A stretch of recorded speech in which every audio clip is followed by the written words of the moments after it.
The following broadcast of Pony Hockey on VAC TV is supported by The Lumberjack, Baitport's American Legion, Joseph's Restaurant, Pictures Over Stillwater, The Mad Camper, and the Pony Girls Hockey Booster Club game sponsor, Eagle View Wealth Management Group. And so it begins. Winter sports has officially arrived in the St. Croix Valley. High school girls hockey coming your way live. The Stillwater area Ponies take on the Hill Murray Pioneers. These two teams open the season against each other. And Don Ackerman, the ambassador, kind of a bookend of sorts because these two teams met at this very venue back in the spring in the Section 4 2A girls hockey finals. Stillwater defeated Hill Murray. Here's a video of that game. An emotional win for the Ponies, and so now the two will start the season against each other. A lot on the line, Don, even though it's only the first game of the year. Whoever wins could get a favorable seed line when it comes time to seed the sections. Right, and of course, I guess these teams would love to face each other again, which would mean another successful season in a couple of months. We have a long way to go, of course, until we get to February when the playoffs start. And we're going to get underway here. Stillwater wearing the white, Hill Murray wearing the green. And we're underway. We will get names and numbers as we move along. Hill Murray has a couple of D1 commits on their roster. Ella House is going to St. Thomas, and Ali Franco going to Minnesota. For Stillwater, several sophomores returning from last year's team, including Josie St. Martin, the youngest player on the U18 Worlds roster. Yeah, she's a player that I like to watch play. She's one of my favorites just because of her ability to help others do well. Hill Murray with the puck. They take a flip at the net. It bounces wide right. Stillwater takes over. Stillwater fans wanted a tripping call. They don't get it. It's wide out for the Ponies and a pretty good contingent of Stillwater fans as Hill Murray resets in their own zone. Yeah, full house. I think these are the kind of kids that want to see a potential state championship game here. I think that's why you're seeing that. Hill Murray has a pretty good, I guess it's beach day. It would be section championship, Don. Yes, sorry. States at the X. Yes. Think big. But you were saying we got beach balls, beach party. And remember, most of these kids couldn't come to these games last year. Correct, and they're excited to be here this year. And I love to see a pretty good crowd on both sides of the house here. Stillwater led by Mira Yelusuo. And Hill Murray with the new coach this year, Sean Reed. He brings plenty of state tournament experience from Blake, setting a standard in both Class A and AA when Blake moved up. And I'm sure we'll hear some conversations about that throughout the season. But we've got a battle of 2A powers. Hill Murray had a chance. Stillwater able to knock it away and get it behind the net. In the opening minutes of this one. And Don, you covered a lot of these Stillwater games last year, how the Ponies have built up their program over time. A few years ago, as we got an icing call and a line change for Stillwater. A few years ago, Hill Murray dominated this series. Stillwater had slowly worked their way into contention. Yeah, and I'd say you look in goal and you have Lily Timmons in goal. She played in goal last year. You know, you have a sophomore in goal starting in your varsity squad. I mean, and like you said, you mentioned St. Martin. They have some quality players that are ready to go, and they're pretty young. It's pretty impressive. Young but experienced. Mira was telling us before the game they don't play like sophomores. No, they certainly do not at all. And Sean Reed took a job at Hill Murray, works as a guidance counselor. Here come the Ponies. That was number 9, Olivia, or I should say, Sydney Schuster.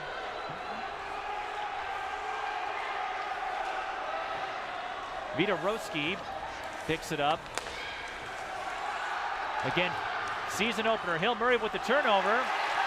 And the save by Timmons as she deflects that shot from number 8, Ella House, the UST commit. So Timmons gives the Ponies a break, Don, but you know how treacherous it is when you have a turnover on your own zone. It is, and so far Hill Murray's done a great job of stealing the puck and getting opportunities. Now the Ponies looking for a counter.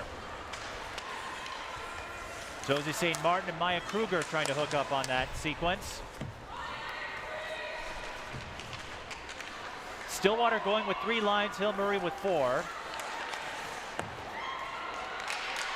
Stillwater with the reset, shot from deep, goes wide left and bounces off the plexiglass barrier. Another shot, and that time Taylor Anderson with the deflection. 13:40 left in the first period. No score. Season opener between these two.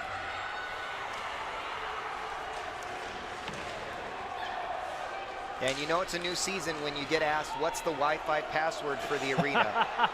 That's how you know. And you got parents handing out little roster sheets, and you've got the fans in full season form. I mean, it's standing room only. Olivia Boyer forcing the turnover. She took a shot at Timmons, and Timmons was able to glove it, froze the puck, so a face-off in the Stillwater zone.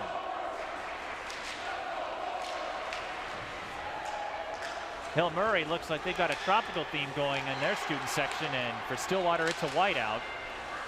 And I point out the whiteout. Well, hold on. We've got a loose puck and a race that will be won by the glove of Taylor Anderson. I don't know his name, but somebody came in for the whiteout with a Quebec Nordiques hoodie. Nice. Classic. That really is a classic. I know the logo has been used by Lakeville North for their boys hockey team because of the a modified version of that. Yes. Right. That's a pretty common thing for teams to do. You find these reminiscent. I think at one point the Apple Valley Eagles had a Penguin-style logo with an eagle head on it, and then they had an LA Kings-style logo for a while. Stoppage in play. Stillwater stuck with the classic black and red slanted names. They got nice kits. Face off in the neutral zone. I'm guessing Stillwater was offside.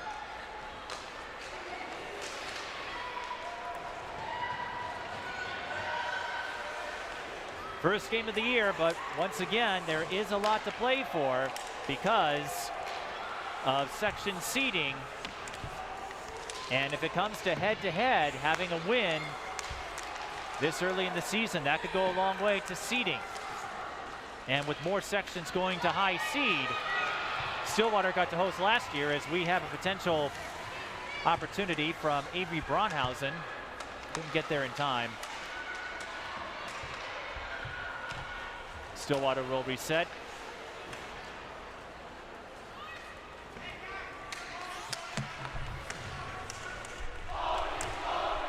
Grace Cheney in the back line, and also there is Vita Roski to back up the Ponies. Roski over to Cheney. Again, Ponies have to be careful. Hill Murray has picked up a few turnovers on the Stillwater side of the ice. They look to take over here. Hill Murray evades pressure. And that will be an icing call. Hill Murray did not get across their own blue line.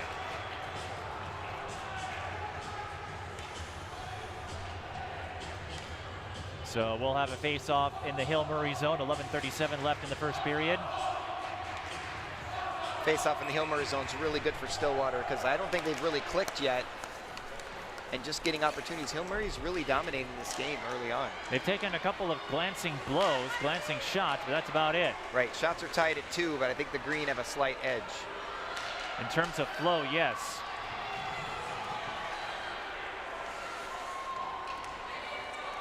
Puck over in the near corner. Our view is obstructed with the student section, and here's Hill Murray with a chance, and that did not cross the line. It hit under the top crossbar and bounced down and out. Ella Howes had an opportunity, but it did not cross the goal line. Boy, talk about a sharp shooting spot though. Great spot chosen. And that, as that puck goes right into the chest, that other shot was just above the shoulders, just under the crossbar. I mean, that's the kind of talent that you were talking about on Hill Murray's squad. Jessica Dokniak taking that last shot there, and Timmons freezing it. Yeah, the student section is forcing some of the parents to stand because they can't see either. Hill Murray being the aggressors, and we've got our first penalty. There's our power play. And our first power play of the season. The penalty will go against number 19 on the Pioneers, Ella Topp. And she's gently reminded by the student section that that is not allowed. And there you see the trip. Pretty clear call. The official was right there. And our first power play of the season, and we're going to have to do the face-off again.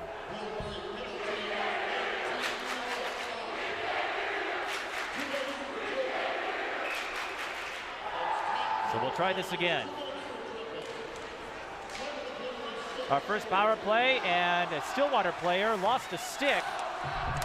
It looks like Addie Finn, but she's able to retrieve it. Lost her stick and glove momentarily. And Hill Murray looking for the clearance. They get it. They may have a short-handed chance here if they can hurry. Addie Finn has other ideas. She lunged forward just in time to deflect that shot. I tell you, Finn's really fun to watch. Smart player, very physical. You saw there, laid down the stick to make sure she didn't get the shot, and then made sure the goalie got the stick. Here comes St. Martin. She's got a look. Well, I think that went off the blocker and out of bounds. There was a whistle right before Josie St. Martin took her shot. I believe Stillwater, they were offside, yes.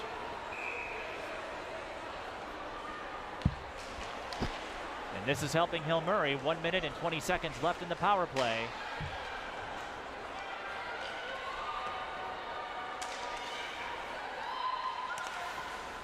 The Ponies looking for some rhythm here on offense. And a passing error that puts Stillwater on their back foot. They'll try again. Here's Brooke Nelson coming off a state championship campaign with girls soccer. They beat Centennial last weekend. Centering pass deflected.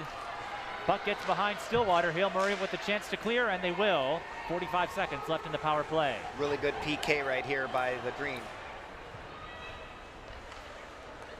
The one shot on goal was after the offside whistle. Here comes St. Martin. Gets by a check. Doesn't have much of an angle though, and Taylor Anderson opts to freeze it. Anderson, get this, when she's not playing hockey, she takes up equestrian activities. Oh, excellent. She's a horse rider. She rides ponies, I guess. I was asking for it, wasn't I? I was asking for it. You kind of were. 25 seconds left in the power play. Stillwater with the shot from the slot. Nice redirect low, too. And that's going to be a penalty on the Ponies. Checking not allowed in girls hockey. And too much contact. Avery Braunhausen will head to the box. We're going to have 4-on-4 hockey for 15 seconds. And clearly tonight, if there's any type of penalty, you're going to hear very loud, you can't do that. So Hill Murray able to kill off the power play, and they got a couple of clearances in the process. They did, yeah. I think that was a really great kill by Hill Murray, and now they're going to take the advantage. They'll have a 1 minute 45 second power play.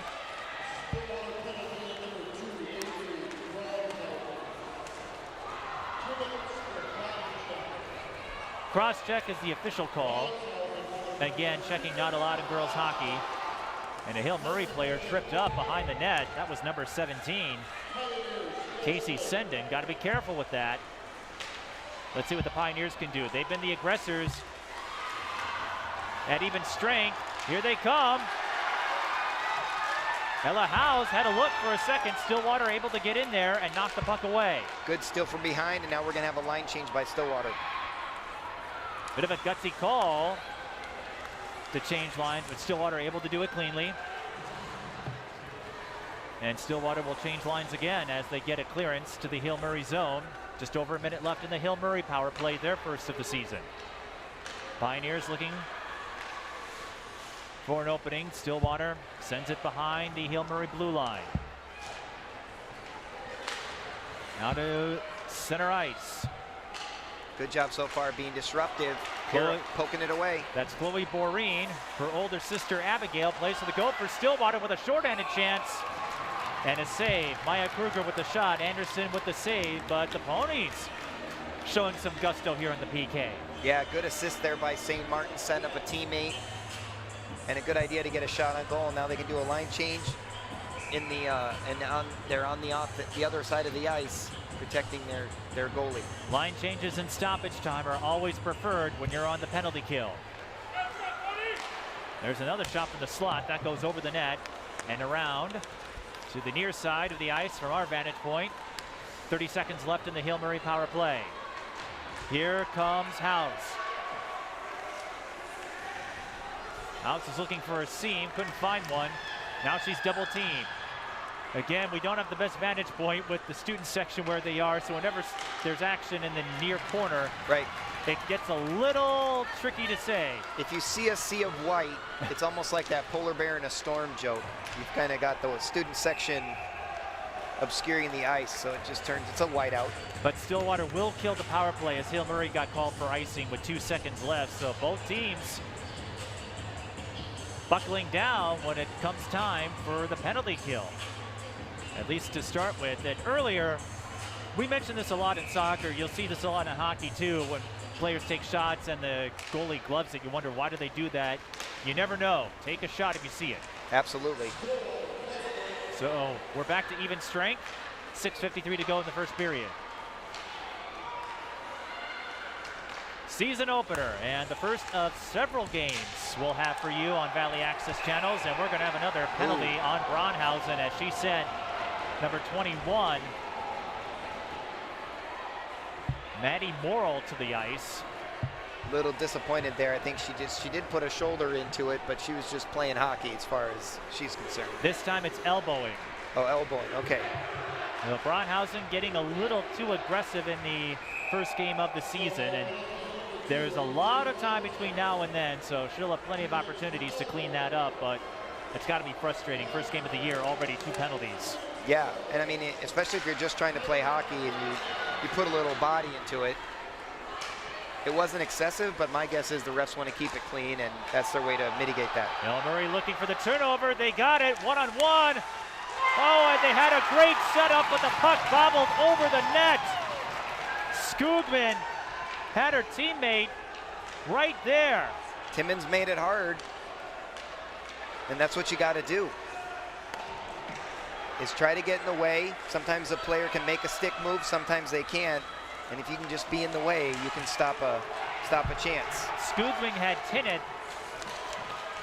They had a wide open look, and they couldn't get the pass in cleanly. But there's still 1:11 to go in the power play. Here's Tinnett. Her shot deflected. That's Stinnett, I should say, not Tinnett. My apologies, Shay. Stinnett back out. Hill Murray will reset. This is Kristen Kaufman. Another deflection, this one coming from Cindy Shield. Hill Murray still has it, looking for a seam, and the puck glides. Who's front? Lily Timmins alertly freezes it, and we'll have a face-off. Freezes it in between 2 Hill Murray players. Yeah, earlier Myra Kruger tried to pop it out at the top of the zone. And they're really trying to, there's another look at it. Skoogman had Stinnett right there. They just couldn't hook up.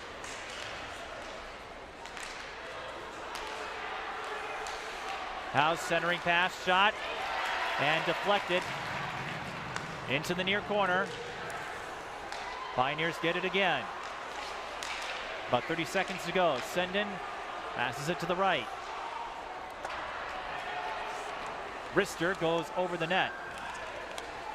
And back to Hill Murray. They try to wrap around, and a goal for the Pioneers. It's often the second action that creates those golden chances. And Hill Murray scores the first goal of the season. Belongs to Ella Horning, I believe. Olivia Boyer with the setup. Yeah, and if you look at this, you can see how excited they are after the goal is scored. That's how much this means. And that was Ella Horning from Boyer. So Horning with a power play goal. And the Pioneers get on the board. 9th grader gets the first goal of the season. And that is the first power play goal of the season for the Pioneers as well. That makes sense. It's the first game of the year, so I can get away with all of these firsts. There's lots of firsts. That's right. That's the first goal Stillwater's given up this year. And the first one they've given up on the power play. Well, the Ponies can tell you it's about being the last woman standing, but Hill Murray still being the aggressors here. They took another look. They have the advantage 8-5, and again, our score bug is tied into the Daktronic system, so they haven't updated it yet. It should read 1-0, and it will read 1-0 once the score operator gets it updated. There you go. Just want to remind that to our viewers, we're not slow. Here come the Ponies looking to even things up. Shot from the left side, no good. You got to arm up, Delayed so we're going to have a power play coming. Yes. Delayed penalty on the Ponies. Ashlyn Hoff got a shot off, and Anderson with the deflection. The third penalty on the Ponies in the first period. This time, it's against number 10, Ava Mosley, for cross-checking. Mosley not listed in in the initial lines that we were given, but Hill Murray, it's a power play.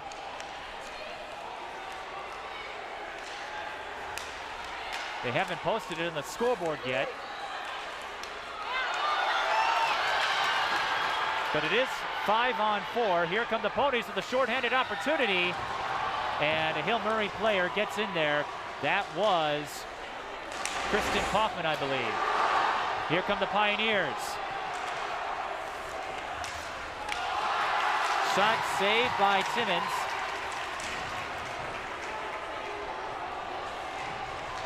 Shea Stinich, he's had a couple of looks in the power play scenario. Stillwater looking for a clearance, and they'll get it. Fans want and are given that power play. Well, they're not given it, but it was earned. And for the record, number 40 okay. Addison Finn is in the box. Right. And now a Hill Murray player's heading in there. I believe that was I thought it was number House. 8. Yep. House is in the house. In the sin bin, the sin house.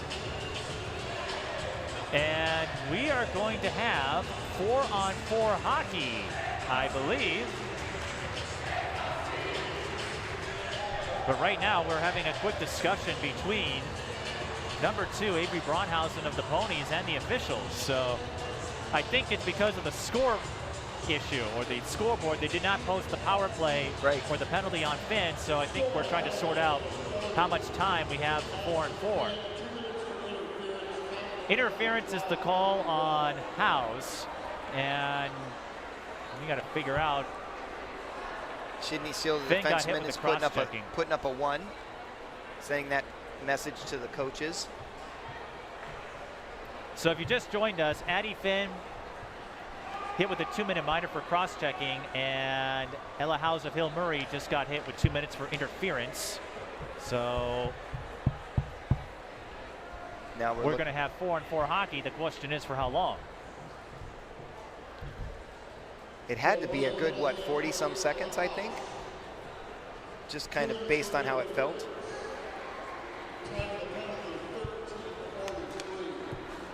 Well, the announcer mentions the penalty again.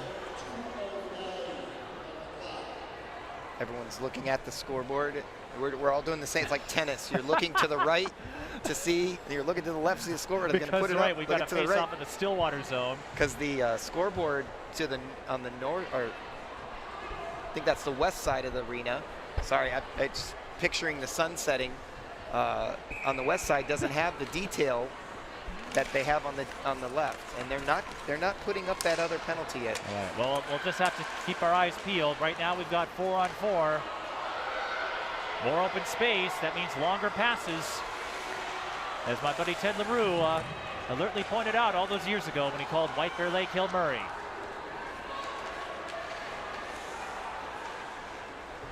Let's see what the Pioneers can do. There's Chloe Barine working around traffic, took a shot. I believe someone deflected it. Chloe Barine, her older sister is Abigail. She plays for the Gophers now. Abigail, a standout in her own right for the Hill Murray Pioneers. Had the chance to cover her once, and she was sensational. Here come the Pioneers again. Just complete domination in terms of possession time. That was Tori Veneman. And that's Olivia Boyer, one of the captains. And I'm keeping an eye on the Stillwater box. They're about to let Addison Finn out. Stillwater with a shot that goes wide. They try to wrap it around. Okay, doors open. And we have another penalty. So Finn's penalty has expired, and Stillwater is going to have a 2-woman advantage for 52 seconds because we've got another penalty. Number 20's in the box, Ali Franco. Franco going to Minnesota. So it's a captain's meeting in the box. We have House and Franco. Did not see the signal. There's the tail end of it. You get Boyer in there, you could just have all the captains sitting together. So Sean Reed with his first jam. 2-woman advantage for 52 seconds. 5-on-3. This is where clearances are super important.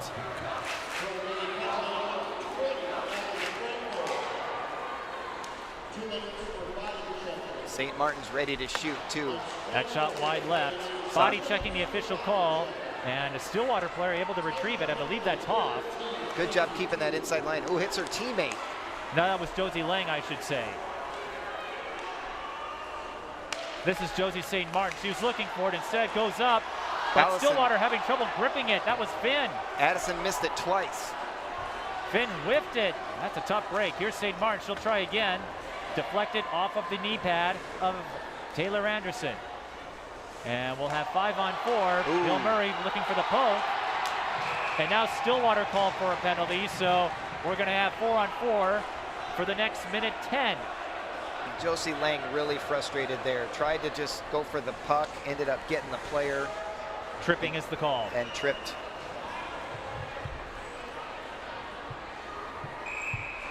I say this a lot, no matter the sport, with season openers, they can be a little sloppy in terms of flow because everyone is trying to regain their bearings. And in the case of Brooke Nelson, she's coming off that state soccer run, so not a lot of time to get into rhythm on the hockey side of things. You have a couple penalties on Braunhausen, one on Finn.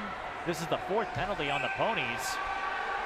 Yeah, so we got this one on the clock, so that's good. We're getting the scoreboard little bugs worked out too. So Lang, her penalty will extend to the second period. Right now, we're going to have 4-on-4 for the next minute or so.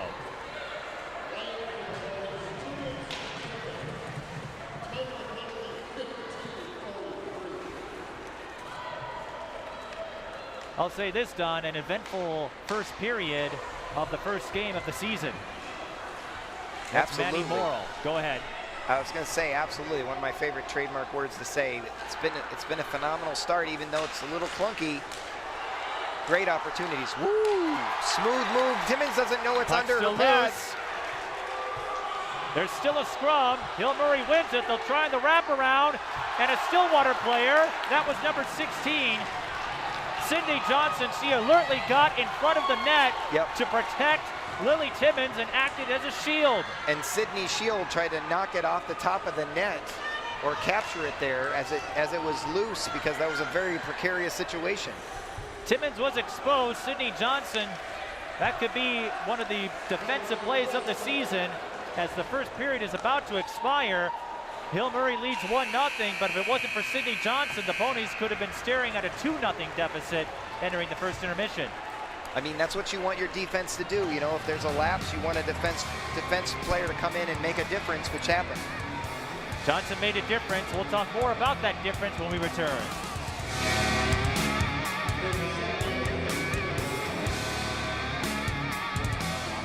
that our students have to learn and grow on a daily basis through all of our physical education and health courses is second to none. We're very fortunate and we're thankful to be able to take advantage of all the learning opportunities that we get to create and share with our students. For personal and community health, we hit all the national standards, including the mental health standards. We as a department think it's important to try to eliminate the stigma attached to mental health, and we do a lot of different activities and learning that will help empower students to help themselves and to help other people. It's really important to teach our students the necessary decision-making skills regarding alcohol, tobacco, and other drugs. We also have people come in from a program called Know the Truth. They have graduated from a rehabilitation facility to overcome their substance abuse disorder. Our sexual health unit focuses on communication and respect, both for ourselves and for others. Students really reflect on their personal values and their viewpoints to make healthy decisions surrounding their sexual health.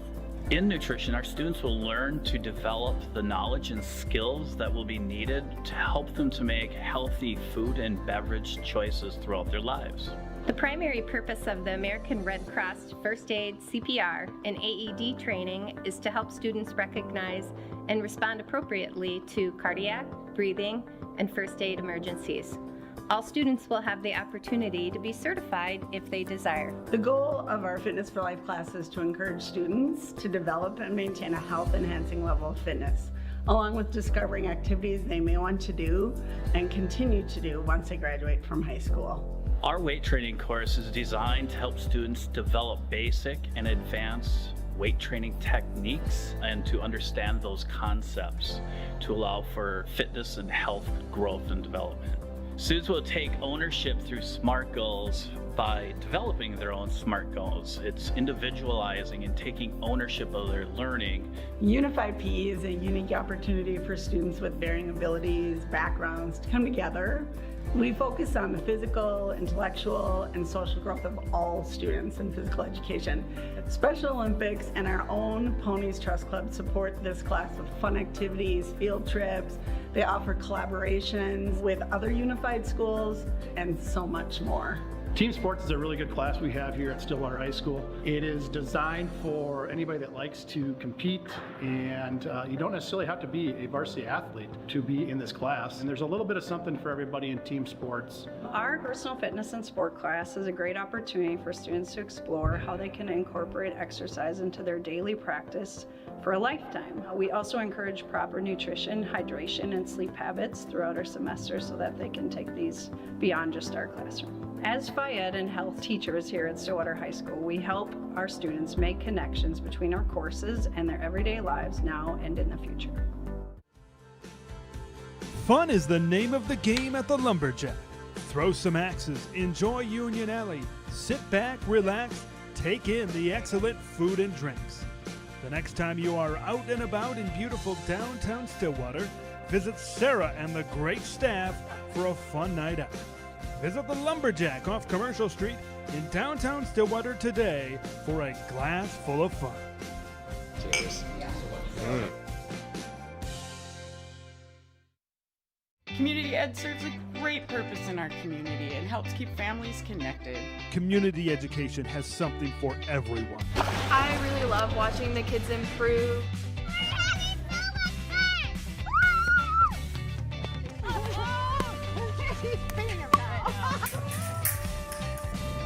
You can do it! Nice job! Come and see us at Community Ed for a good time for kids and families. Preserve those local events that last a lifetime. Visit the VAC TV store on your computer or mobile device to purchase school programs and community events. DVD, Blu-ray, and digital downloads are available. Make it easy and search for your program that you wish to purchase. Buying is convenient with multiple options at your disposal while checking out. Visit vactv.org/store today.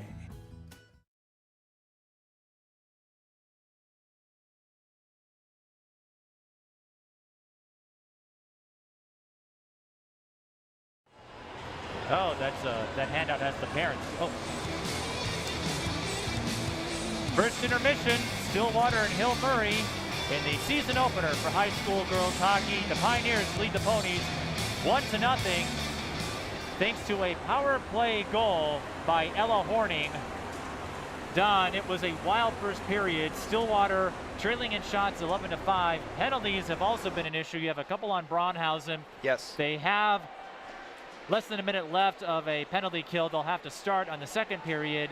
And overall, Hill Murray, the aggressors in that first period. Yeah, more opportunities. But, you know, when it comes to the power plays, neither team has really had a lot of success. I think that goal that they had was really a loose rebound and a player being opportunistic, which is what you're supposed to do. But we haven't seen a lot of clicking as far as the offensive go. Like you said, it's the first game. They're getting the rust kind of worked out. They're getting the kinks kind of worked out. And so I expect the games to just get better as we go on. That being said, Hill Murray did have more energy, yes, more aggressiveness in their offense. And so from my vantage point, they've been controlling possession time in that first period. How does Stillwater counter that to get themselves some opportunities in the second period? Yeah, I mean, Hill Murray's done a great job of poking it loose and preventing any flow on, and their defense has been stronger, I think. Stillwater just needs, I think, to just get into their groove, find their, pace themselves a little bit. I think once you start seeing that, that'll be the difference. That being said, Stillwater could easily be staring at a 2-0 deficit if it really wasn't close for Sydney Johnson's defensive effort. Again, an early candidate for play of the season. Her goalie was exposed in the midst of a scrum. She fell forward. I mean, I've never seen that. It could be 3-0 too. If Timmons doesn't slide over quickly on that 2-on-1, that could have easily been another goal, the one that went right over the net. Here's another look. So Timmons, as you'll see, doesn't see the puck. Thought it went to the right and didn't realize it was right under the pads. And then they scooped it out. Great job scooping it out there by Hill Murray. Timmons fell over, though, couldn't get into position, so she's completely exposed. Johnson sees that Howes is trying to wrap around and just puts her body on the line. Sacrificed her body to stop a shot from going in. And we'll see how the game goes. If Stillwater is able to bounce back, that will be a huge reason. Huge reason, yeah. And you can see everybody scrambling there. Players trying to scramble to get in the way. Another one trying to get it off the net. Another one trying to keep it in the zone. So not a lot of flow, but lots of energy. People trying to, like I said, get their feet under them, get the season started, get into the flow, and play some good hockey. It is Hill Murray who got off to the quicker start. They lead 1-0 as the ice has been resurfaced. We're waiting for it to dry, and when it does, we'll bring you the second period. This is high school girls hockey on VAC TV. Community ed serves a great purpose in our community and helps keep families connected. Community education has something for everyone. I really love watching the kids improve.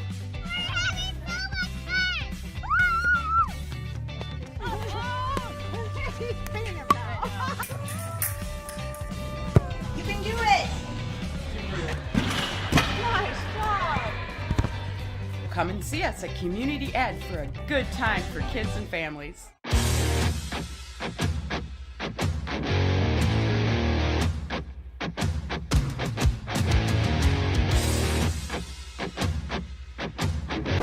It smells so bad.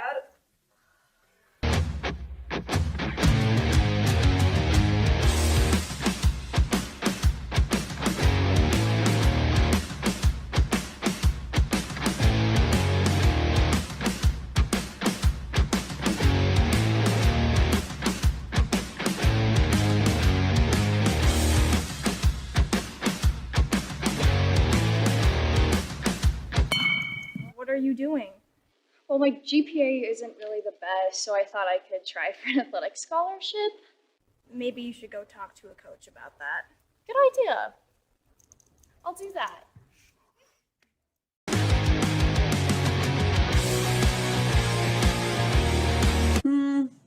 No. No. Yeah, that's not going to work. I love the effort, Tori, but you should probably go see the College and Career Center. So sports scholarships really aren't looking too hot for me. What are my other options? It's a good thing you got other options. So there are scholarships that are merit-based, and that's going to depend on your academics. So ACT score, transcript, you're going to want to check into your college just to see what those merit-based scholarships are and that you qualify for those. And then there's also community scholarship. It's just for Stillwater seniors. And they have offered over 90 scholarships given to Stillwater students. They give over $400,000. And the process to apply is you fill out an application. You have to have 2 letters of recommendation, one from a teacher and one from a community member. You also have to write a personal statement. And then you want to make sure you look at the criteria of each scholarship to make sure you qualify for that. Scholarships will open up in October and they are due in February. Okay, so where do I get started? What you want to do is check out the high school website and all the instructions are there. Fun is the name of the game at the Lumberjack. Throw some axes, enjoy Union Alley, sit back, relax, take in the excellent food and drinks. The next time you are out and about in beautiful downtown Stillwater, visit Sarah and the great staff for a fun night out. Visit the Lumberjack off Commercial Street in downtown Stillwater today for a glass full of fun. Cheers.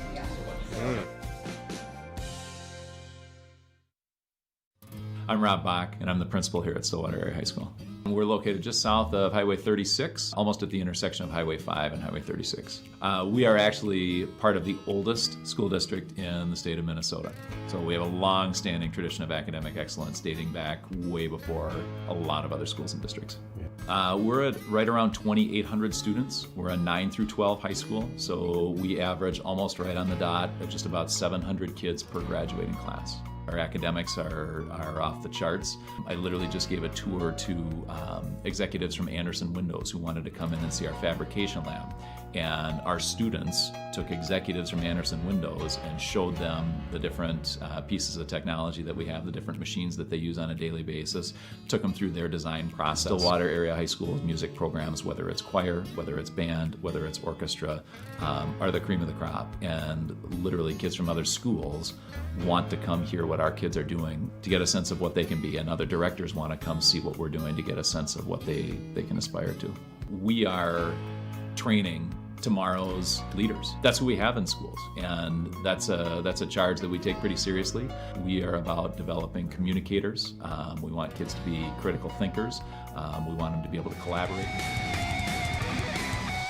Second period has begun at the St. Croix Valley Rec Center. Hill Murray and Stillwater, the teams flip sides, as you know, for hockey, and Hill Murray once again out on the offensive. That was Olivia Boyer who took a shot at Timmons, and we're going to have a face-off in the Stillwater zone after Timmons throws the puck. 12-5, the edge in shots on goal for the Pioneers. And Hill Murray on plenty of power plays. They scored their first goal on a power play. Howes passes over to the right. Another shot. The rebound is tipped out back over to the Pioneers and Ali Franco, the future Gopher. And Franco and Howes, the two D1 commits. There's Franco again, weaving through traffic. Stillwater clears it. And that should kill off the power play. Avery Braunhausen, who was hit with a couple penalties in the first period, comes up with a big defensive play there. Yeah, good job doing a job and getting that cleared, because that's a big deal as Hill Murray's coming on strong. We're back to full strength. Boyer. Her shot deflected. Boney's looking for another clearance. That's Kylie Ligday, number 15. And Stillwater will get a clearance, but they were not across the blue line, so an icing call. We're back here on Tuesday. Well, Don and I won't be, but Valley Access channels will be, as Stillwater hosts Minnetonka, the Skippers, another perennial in Class 2A girls hockey, Tuesday at 7. That should be a fun one. Yeah, there's going to be a lot of good games this year. It's so exciting. So Tuesday at 7, Hans will be with you, and it should be a great game.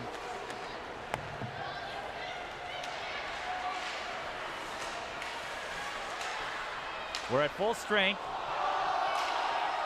and Hill Murray player tripped up there. Jessica Dochniak just slipped. Again, it is the first game of the season. Here come the Ponies, Josie St. Martin. Her shot goes off the glove of Anderson. Yeah, St. Martin has good speed. A fancy idea to go all the way across the net. Hill Murray's keeper is able to redirect it, but you kind of wonder if that's to set up a teammate. Ooh! Great setup by the Ponies. Now a scrum near the net. That was Brooke Nelson who tried to go behind the net. You see that in lacrosse often. Yeah, St. Martin was on the ice. I think that was a great chance to equalize in this game. Long way to go, though. Brooke Nelson has it again in the near corner. The Stillwater student section continues to grow. Nelson trying the wraparound. No, I take that back. That was St. Martin, and she lost it. No penalty. Turned around and I guess did a good job using her body. That shot goes off of Anderson and into the plexiglass from Josie Lang. Now Lang fighting for it. And it's a loud crowd, that's for sure. Ashlyn Hoff was in a scrum. Ponies showing their strongest sign of life on offense. Here's Hoff again. Passes back out to League Day. That shot deflected. Picked up by Braunhausen. Finn lost it in a battle with Skugman. Yeah, lost it to Skugman. Now the Pioneers looking for the counter. Here's Chloe Barine, one-on-one. Her shot deflected and bounces behind the net. Barine picks it up. She passes behind to Casey Senden. And the Pioneers can't get a new play going. They can keep it in the zone. Stillwater wins that scrum. This is Hoff, and she'll clear it. Stillwater will change lines, and they'll have to do it in a hurry because Hill Murray looking for a counter. No, they'll clear it instead and change lines themselves. Great job by Sydney Johnson to lift the stick of the Hill Murray player who's going into the zone. Totally disrupted that attack. Icing call with fresh lines, 13-18 to go in the second period. And icing's one of those things I watch to try to figure out, you know, how much of a disruption there's going to be. The icing makes a big difference. When, as far as who's the aggressor, we've seen more icings on Stillwater, and I think that's another sign that, along with the shots on goal, that shows that Hill Murray is playing a stronger game.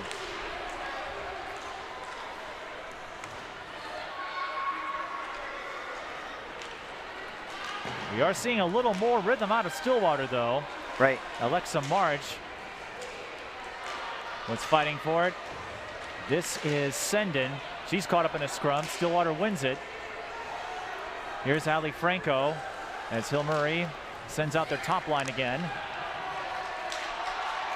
Senden bats it over. Nice pass. Boyer, one-on-one, save! Timmons able to get that right leg in the way. And no icing because it was deflected. Boyer did a great job of some jukes. Timmons is a seasoned tender, though. Icing on the Pioneers. Face off in the Hill Murray zone forthcoming. You got to give credit, I think, to the coaches and players for adjusting in this second period for Stillwater. Now that that's happened, Hill Murray has to adjust. This is probably a good time to point out, as we see a replay of the save from Timmons, that the goalie coach for the Ponies is a member of the USA Women's National Team. I mean, that's a pretty good thing to have on your resume and to have in your as an asset on your team.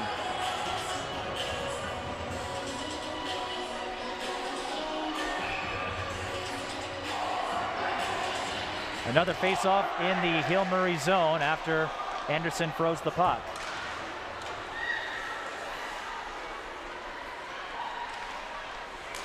Stillwater passes back out from the slot, deflected, puck still loose. Got it!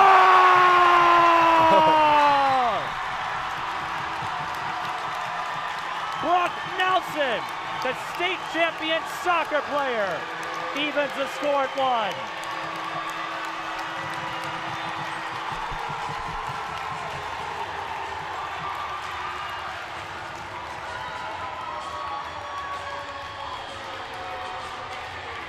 As I noted earlier, Don, sometimes it's the second action that gives you the golden opportunity.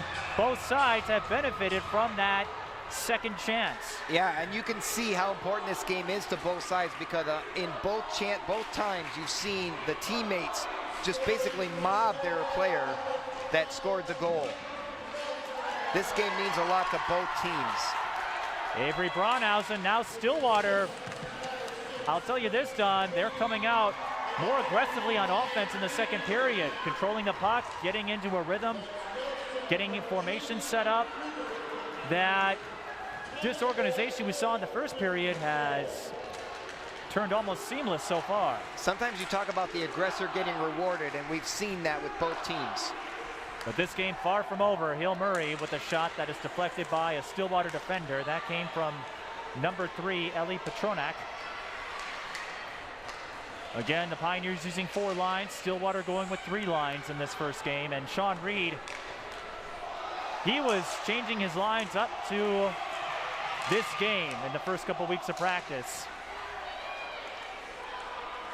We're tied at 1 with 11 minutes to go in the second. In the battle between the 2 finalists in Section 4-2A last winter. Stillwater with another opportunity. Anderson able to freeze it. Sydney Schuster was right there. I mean, it's starting to look like this might be a game where a bad pass or a defensive steal might turn into the game winner because both teams are really playing scrappy and aggressive right now. By the way, that women's national team member, she's the starting goalie, Nicole Hensley. That's who the Ponies have in their coaching ranks. That's amazing. Mira Yalusuo and Nicole Hensley. That's quite the tandem. It sure is. 10:30 to go in the second period. Here come the Pioneers. Boyer looking for a counter. Stillwater's defense gets back there in time. Centering pass. Frozen by Timmons. Karis Wyan couldn't catch up to it.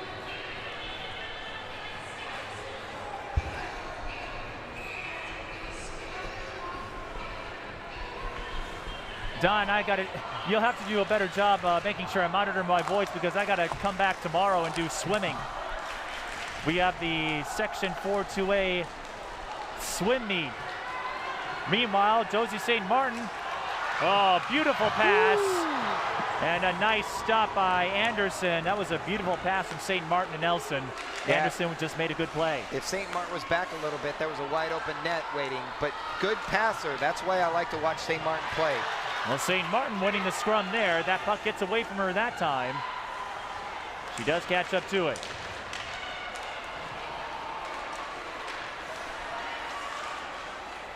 Good job by Stinnett there to linger and grab that puck. We're seeing an almost completely different Ponies team in the second period. Here's Kruger. They looked sloppy in the first. The penalties really did them in. Couldn't get anything going on offense. It's been all Stillwater this second period.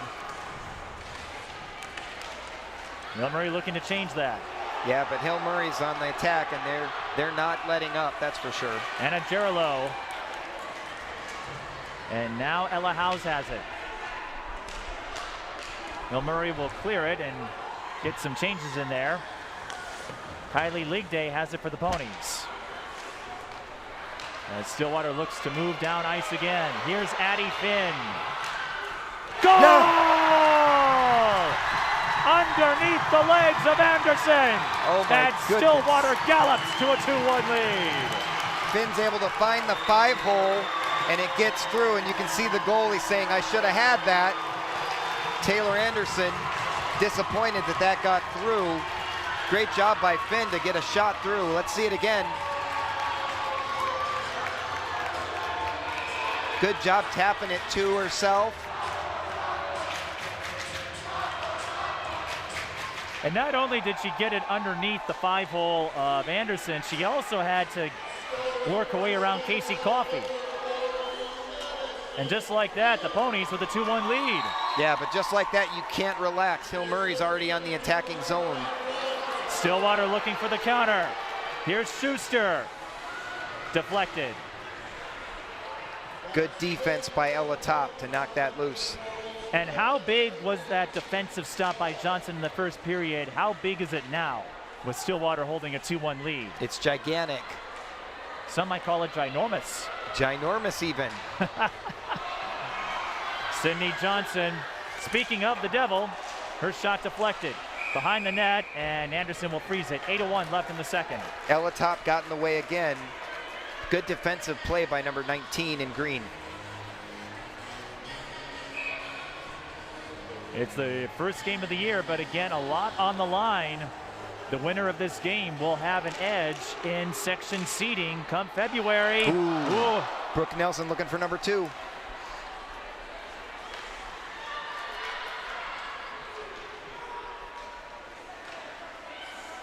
Good job by Maya Kruger there to bring it into the offensive zone. This is so much fun. Hill Murray looking for the clearance. Well, they'll get icing instead. 7:39. And Don, look at this.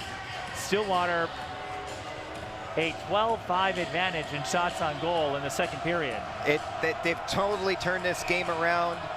And as you noted, the student section is full. The fan section, parent section is filling up as well. Another loose puck and another freeze by Anderson, and then a little extracurricular. Yep, that got shoveled right into Anderson. Yeah, Maya Kruger fortunately. Kruger got pushed from behind, and I think took exception to that. But cooler heads prevail. These two are familiar with each other with the section final from last year, and these two historically have been in the same section ever since girls hockey became a sport. So we've got a foot race to the puck. Here come the Pioneers and Franco, and I think Timmons was able to knock it away. Yeah, Franco really frustrated there. Got a good chance on that, and some open ice. We will have a face-off, though, in the Stillwater zone. 7:18 to go in the second.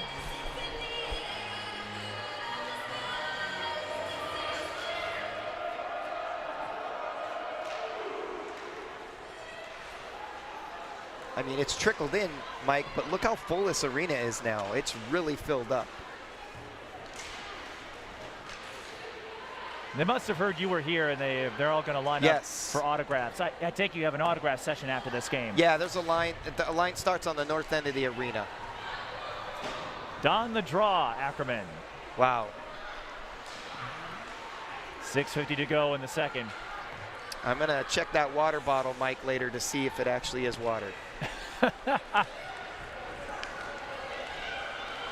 No, they're here for some great hockey, and that's what they're getting. It's so exciting to see that too, you know. Early on, the student section for Stillwater was pretty solid. Hill Murray had a decent one, but people have trickled in, and I love to see that because they're getting a good game and they're getting their money's worth, and I love to see that. Icing on the ponies, so we go back to the Stillwater zone for a face-off. There's Skugman, a soccer hockey crossover. Hill Murray wins the face-off.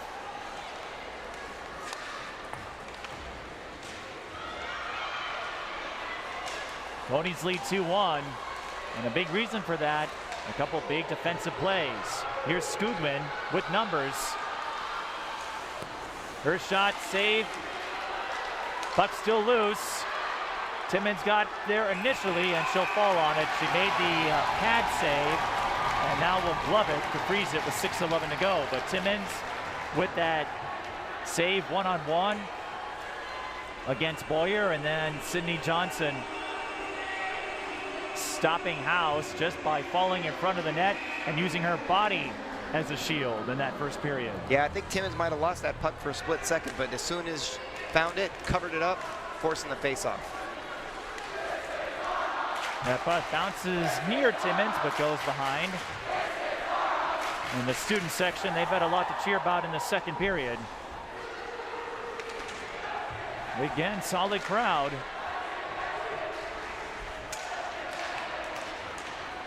And we've got a penalty coming up on the Ponies.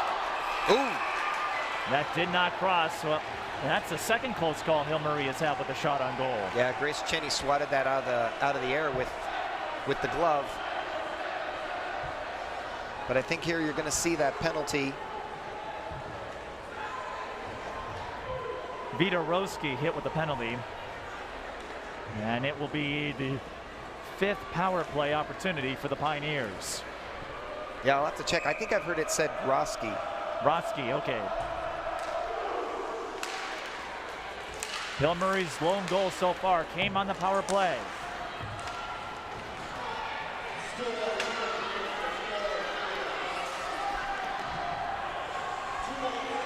And that opportunity, I think, is what Hill Murray really wants, because Stillwater, like you said, they put the pressure on, they've scored the goals. Now Hill Murray would like to equalize it with this power play. Sendon had trouble sending it up initially. Here comes House.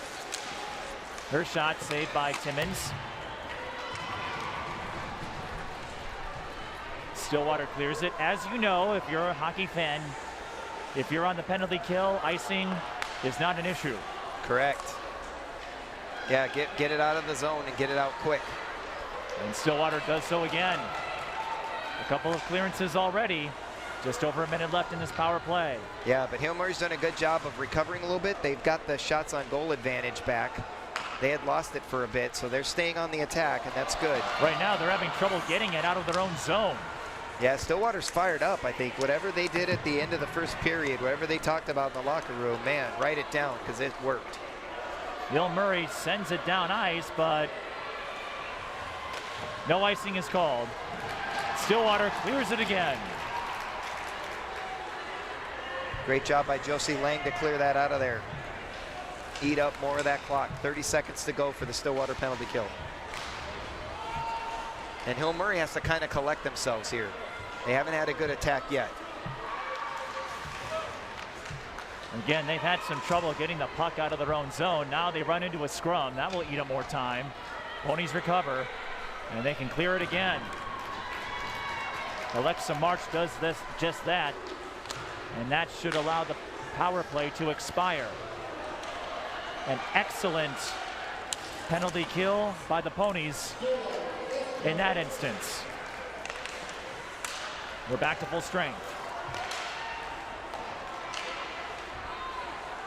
Here comes Nelson, shot, and that was deflected, but we've got... I think we're gonna have a face-off here. Yes, and that's because the net was dislodged. And I believe that is our first stoppage for dislodged net of the season. Oh, it could be. I don't remember it happened earlier, so I'll go with yes, you are correct. A face-off in the Hill Murray zone. Ponies with a 2-1 lead. Scoring both goals at even strength in the second period. One from Nelson, one from Finn. And we'll have another face-off as Anderson elects to freeze it. Some other multi-sport crossovers on the part of Hill Murray. Tori Veneman, a softball and hockey crossover. Ella House plays on the golf team for the Pioneers. Putting the athlete and student athlete. And again, these two have a history, not just in hockey, but these two also met in the Section 4 lacrosse final for girls last spring. Temperatures are a little warmer than today. Here comes Braunhausen, hoping to turn up the heat. Saved by Anderson, another faceoff coming up. Solid job by Hill Murray to get down the ice, but again, Stillwater has dominated this period, and they're going to have a face-off right in front of the goalie. Braunhausen with the face-off. 2:56 left in the second period. Stillwater leads 2-1. Shots on goal even at 21.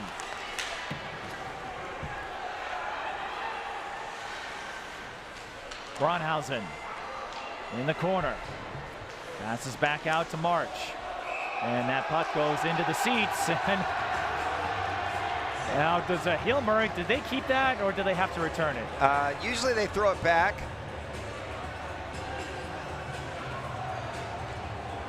We'll have a face-off and neutralize this time. So far it has not happened. Oh, now it gets thrown out. Now they have to stop the play because They weren't expecting that to happen with such a delay. I'm guessing they don't endorse such an activity. Probably not right before face-off. Nope. This is not like Wrigley Field where you can throw the ball back. No, usually people throw it back more quickly. That too.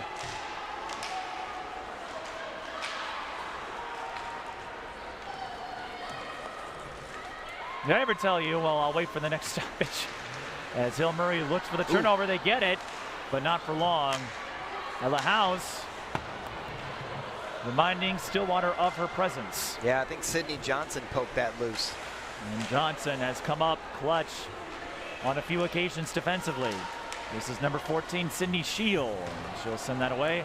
I was going to tell you, Don, there was a time when I got a loose volleyball when I called the Stillwater Roseville game. And did you get to keep it? No, but I held on to it for about 5 minutes because nobody came over to retrieve it. Right, you had a job to do. And it's like, I did. And my job was to protect the ball. And you did that. Make sure it did not fall into the wrong hands because it was already in the wrong hands. I meant like a villain or something, like a super villain. St. Martin goes to the ice, and all the whiteout arms come up. They wanted a penalty. We play on. Josie Lang kind of swings it around. Here comes St. Martin. She's got a powerful shot. Saw her wind up.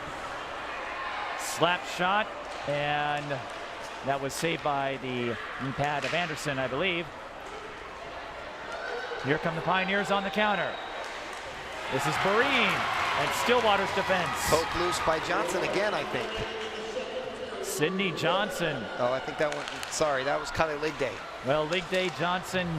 Solid defense, that's for sure. I was going to say, they all deserve a tip of the cap. Less than a minute to go.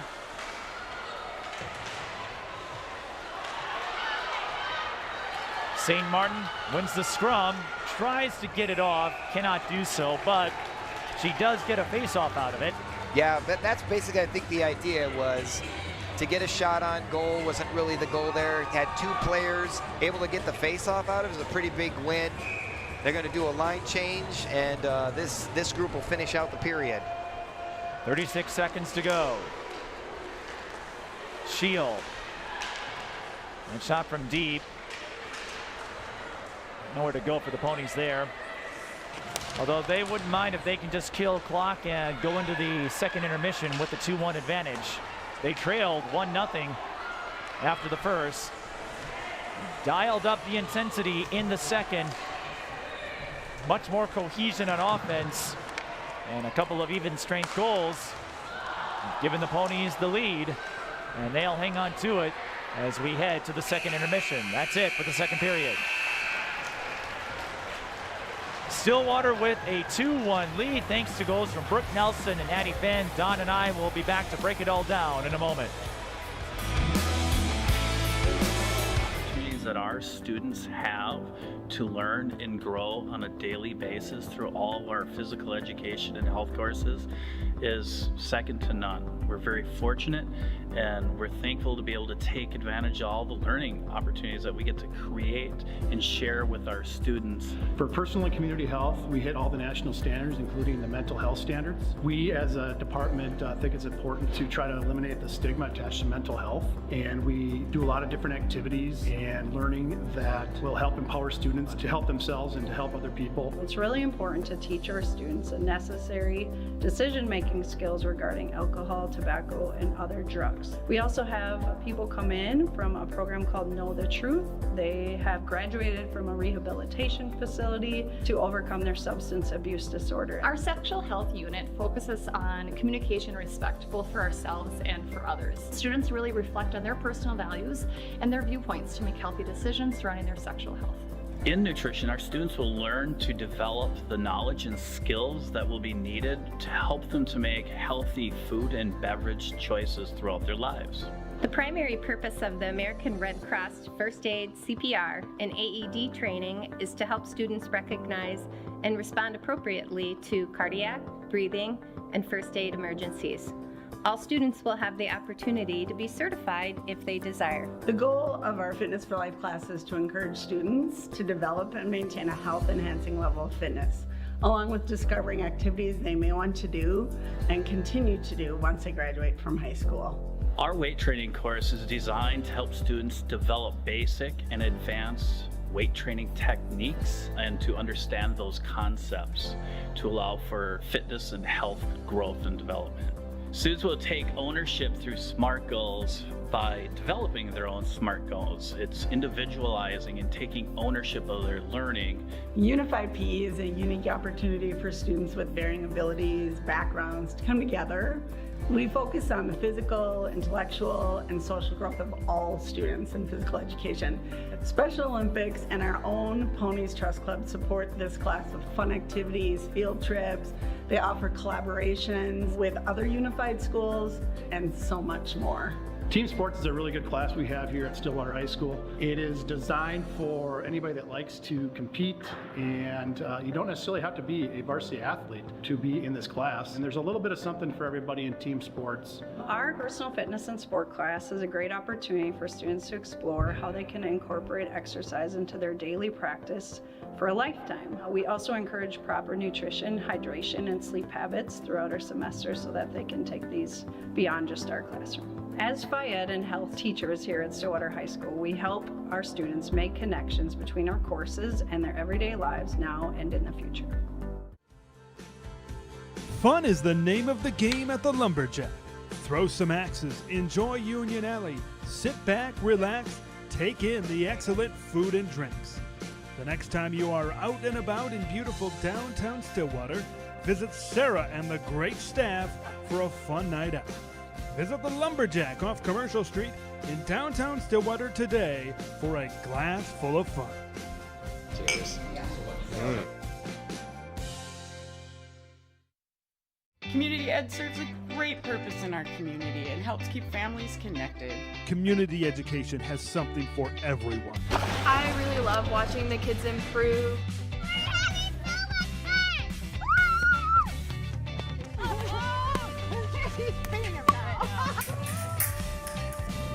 You can do it!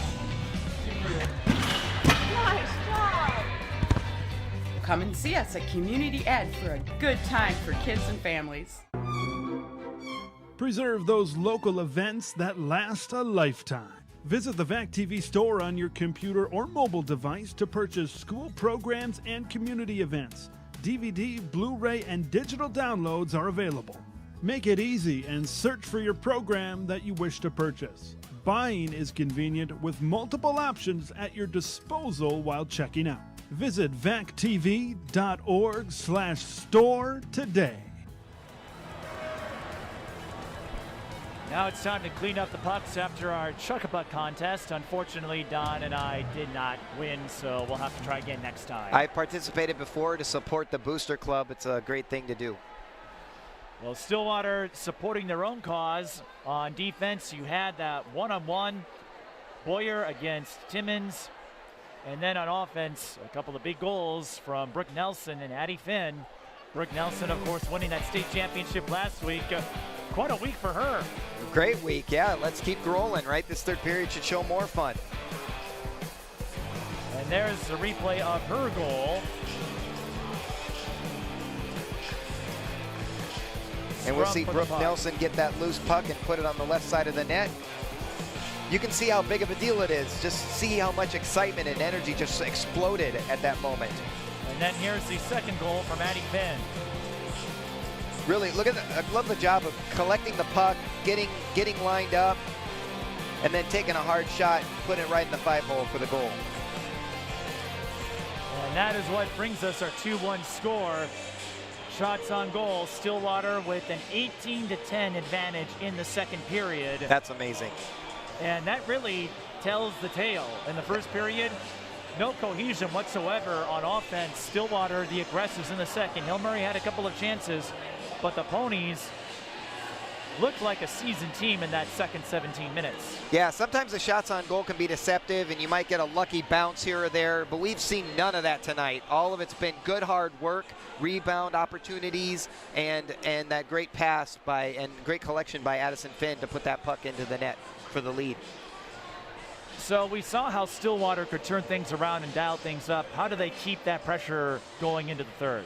I mean, whatever they talked about at the end of that in that first intermission, just keep doing that. And I think on the other side, Hill Murray needs to recollect themselves because that was a disastrous period, I think. A lot to learn from because they had a really good first period, so they just need to get back to what they were doing in the first period and adjust. And that's what's exciting about seeing a game go back and forth is now both coaches have seen things, they've changed, they've had some execution that worked, and now they got an adjustment and a final. This third period should be amazing. And one last thing before we go to break, only one enforced penalty on the Ponies in the second. That can go a long way as well. The third period is coming your way when we return. Community Ed serves a great purpose in our community and helps keep families connected. Community education has something for everyone. I really love watching the kids improve.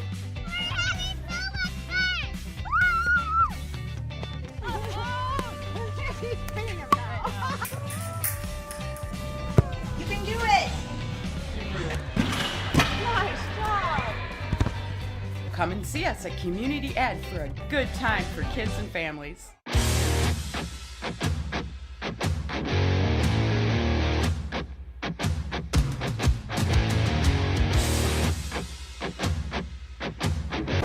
It smells so bad.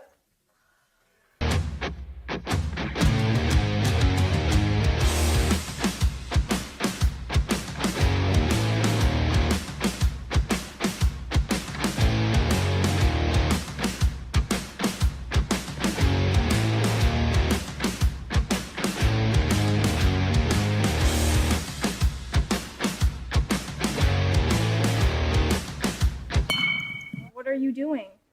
Well, my GPA isn't really the best, so I thought I could try for an athletic scholarship. Maybe you should go talk to a coach about that. Good idea. I'll do that.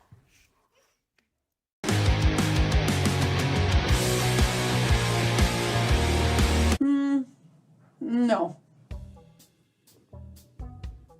No. Yeah, that's not going to work. I love the effort, Tori, but you should probably go see the College and Career Center.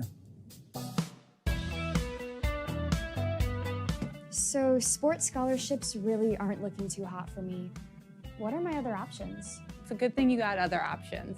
So there are scholarships that are merit-based, and that's going to depend on your academics. So ACT score, transcript, you're going to want to check into your college just to see what those merit-based scholarships are and that you qualify for those. And then there's also community scholarship. It's just for Stillwater seniors. And they have offered over 90 scholarships given to Stillwater students. They give over $400,000. And the process to apply is you fill out an application. You have to have 2 letters of recommendation, one from a teacher and one from a community member. You also have to write a personal statement. And then you want to make sure you look at the criteria of each scholarship to make sure you qualify for that. Scholarships will open up in October and they are due in February. Okay, so where do I get started? What you want to do is check out the high school website and all the instructions are there. Fun is the name of the game at the Lumberjack.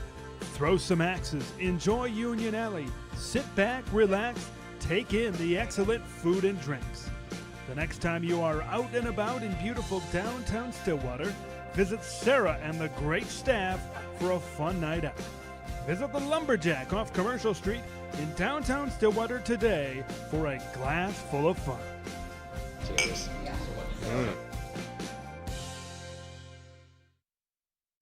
I'm Rob Bach, and I'm the principal here at Stillwater Area High School. We're located just south of Highway 36, almost at the intersection of Highway 5 and Highway 36. We are actually part of the oldest school district in the state of Minnesota. So we have a long-standing tradition of academic excellence dating back way before a lot of other schools and districts. We're at right around 2,800 students. We're a 9 through 12 high school, so we average almost right on the dot at just about 700 kids per graduating class. Our academics are off the charts. I literally just gave a tour to executives from Andersen Windows who wanted to come in and see our fabrication lab. And our students took executives from Andersen Windows and showed them the different pieces of technology that we have, the different machines that they use on a daily basis, took them through their design process. Stillwater Area High School's music programs, whether it's choir, whether it's band, whether it's orchestra, are the cream of the crop. And literally kids from other schools want to come hear what our kids are doing to get a sense of what they can be, and other directors want to come see what we're doing to get a sense of what they can aspire to. We are training tomorrow's leaders. That's who we have in schools, and that's a charge that we take pretty seriously. We are about developing communicators. We want kids to be critical thinkers. We want them to be able to collaborate with each other, self-advocate. That really is the portrait of a graduate that we are working on developing here at Stillwater Area High School. Kids have to have skills that transcend certain job skills. We're intentional about developing those other pieces, and those are the kinds of kids that are going to wind up being leaders in tomorrow's society. There's a look at the Hill Murray student section. We've got some signage on the Stillwater side. I'm not sure. We've got Let's Go 40 for Addie Finn. Well, that person has had a lot to cheer about. Let's go Addie. Addie's got quite the fan section, Don Ackerman. And that fan section of hers might get a little bit bigger after her first goal of the season.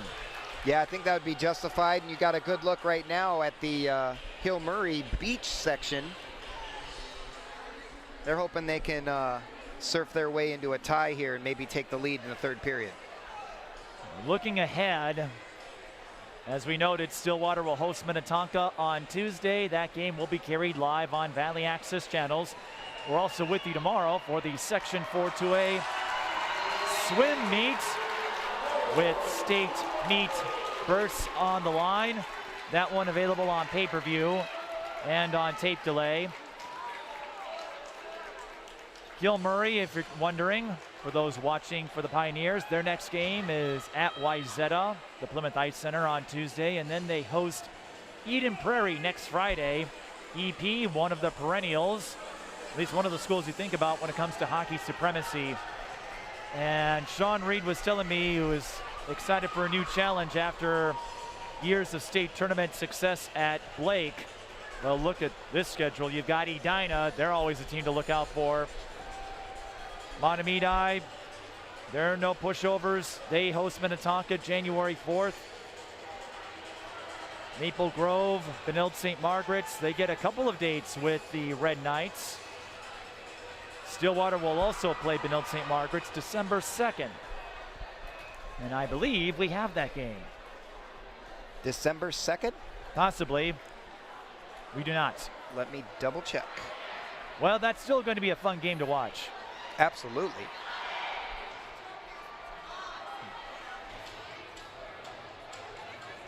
So we're ready to start period 3. And looking at the rest of Stillwater's schedule, some other out-of-conference teams. Andover, Gentry Academy, January 27th. Gentry Academy has built themselves up into quite the hockey program. The boys won the Class A state title, and sparking discussions about whether or not they should class up. It seemingly happens with every Class A champion. I'll save my diatribe for your next several Random Minutes podcast. Thank you, Mike. Third period underway.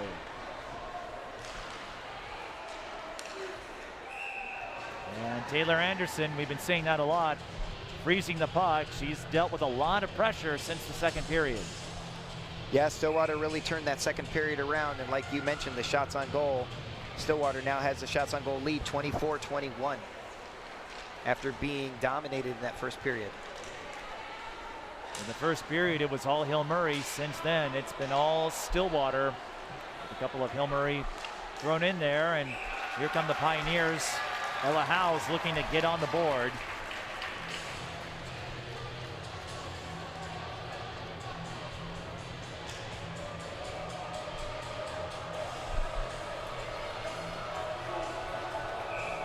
By the way, Stillwater ends the regular season at Blake, February 8th. Rankings have not been published yet. But hopefully, as we get some results in from this opening weekend of high school girls hockey, we'll be able to give you a benchmark of the teams to watch. But you have to imagine Stillwater's in the mix, although it's Hill Murray that had a golden opportunity there. Olivia Boyer was right in front of Timmons, but her shot went off of the stick of Timmons. Timmons a pretty good goaltender, so I think that you're not going to get anything cheap, and no one has gotten anything cheap tonight. The only goal she gave up was off a rebound. No icing on Hill Murray. And don't forget, Timmons getting a little bit of help tonight from Sydney Johnson. Her 5th year on varsity. We talked about all the sophomores on this Stillwater team. They do have a few seniors as well. Here's Ashlyn Hoff. And official stop play. Anderson was going to glove it. Didn't grasp the puck, but it was already whistled dead, so we'll have a face-off in the Hill Murray zone. Yeah, Braunhausen tied up on that shot, so really didn't get a good shot on goal. Stillwater looking to take advantage at this after this face-off. Just a few seniors, 4 by my count for the Ponies. One not playing tonight, McGinley. At least she hasn't played so far. Then you've got Roski, Schuster, and Johnson. Yeah, Stillwater's done a great job with their feeding system. I think they have a lot of players that are good now and a lot of players that are playing, like you said earlier, not like 10th graders at all, but playing with some experience and just usually a good cohesive unit. Hunter Reardon took a shot at Anderson. Anderson made the glove save, and we have another face-off in the Hill Murray side. It's picked up by number 4, Vita Roski. Here's Veneman. Victoria is her given name, but she goes by Tori. That's what we call her. Hill Murray, as you know, located in Maplewood.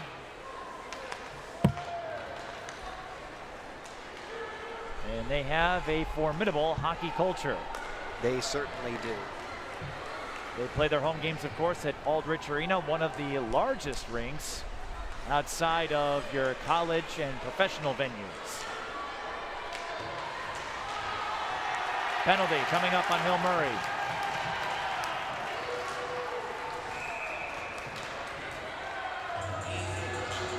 Yeah, and St. Martin a little slow to get up, hit the ice pretty hard.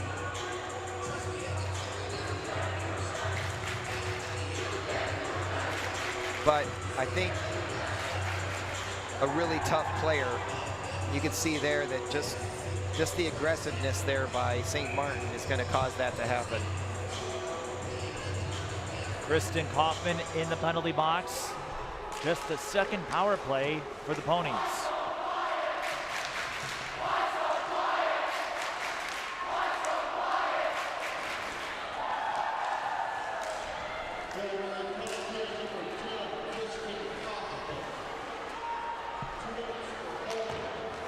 Holding was the call. Stillwater tried to get a shot off. They pass back out. This is Josie St. Martin. He's been looking to get involved. Arguably the top player for Stillwater, having that U18 Worlds experience. The youngest player, go ahead. Dangerous shot, dangerous passer, solid skater. There she is, taking a shot. And we've got a penalty coming up on Stillwater. I think Finn's going to get that shove. Finn's a very aggressive defense person, and I think gave someone a little boost, and they went into the boards. Well, she's going to get supported by her brethren as she goes to the penalty box. So we'll have 4-on-4 for a minute 9. Didn't see the signal clearly, so we'll wait for the announcement, but that is the second penalty on Addie Finn this evening.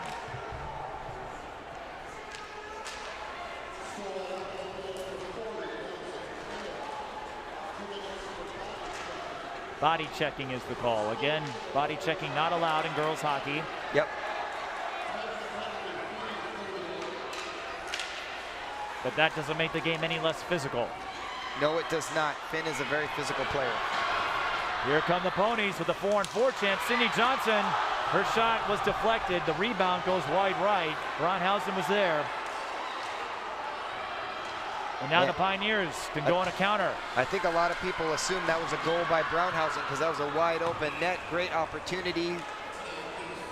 Probably one of the first juicy rebounds of the season for Stillwater. Icing is the call, so we'll have a face-off in the Stillwater zone at even strength, of course. Normal rules apply. Yeah, look at this opportunity here.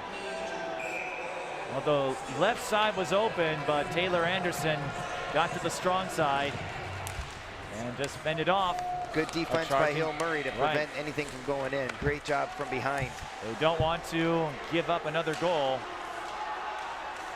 I know we joke about the 2-goal lead being the most dangerous in hockey as Timmins gets the save against number 13 Horning, but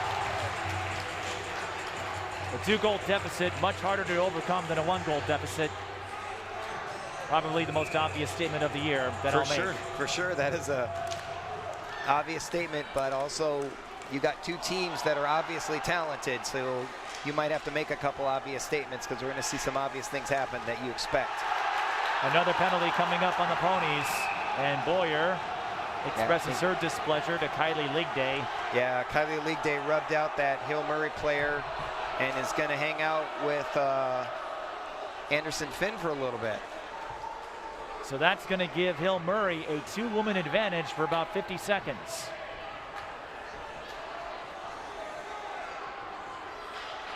We'll see what the official call is, but I saw Ligday with the push from behind, and that's almost always going to get called.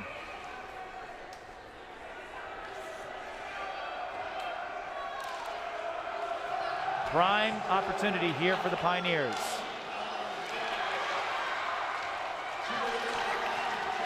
Body checking is the call. Stillwater with the clearance from Widarowski. 40 seconds and the 2-woman advantage. Hill Murray looking to tie it up. They struggled a bit in their 1 power play in the second period. Here's Ali Franco. Passes to the slot. That shot saved by Timmins. It came from number 17, Sendon. Hill Murray with their top line. Stillwater will change lines as they get another clearance. 10 seconds left in the 2-woman advantage. And Hill Murray's done a good job in this period, taking advantage of space and finding room to maneuver, and you're seeing some success. It's now 5-on-4, and Timmins with another freeze. Well, she stopped that shot from the slot by Franco. 1:01 left in the 5-on-4 for Hill Murray. Timmins getting a good workout in this third period. She is indeed, and this would be a huge boost for the Ponies if they can hold off Hill Murray in this power play sequence. They were able to fend off the 5-on-3. Another shot from the slot and a glove save by Timmins. Great job by Josie Skugman to be hanging out in the front. Got a little shove in the back for being a little bit too close to the goalie, but going to take this face-off. Had a great chance there, just trying to be in the way, looking for an opportunity. Opportunity leads to success. Well, both teams getting plenty of opportunities as far as shots on goal is concerned in this third period. Centering pass intercepted by Josie Lang. That will allow the Ponies to eat up more time. Not deep enough to change lines, but it does keep Hill Murray from setting up. Icing is the call.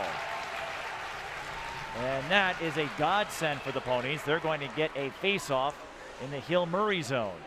A little bit of a break, 30 seconds to kill on this 2-person advantage, now a 1-person advantage. The first of several games we have coming your way on Valley Access channels for both girls and boys hockey. Don't forget, we're back here Tuesday when Stillwater hosts Minnetonka. That should be a fun one.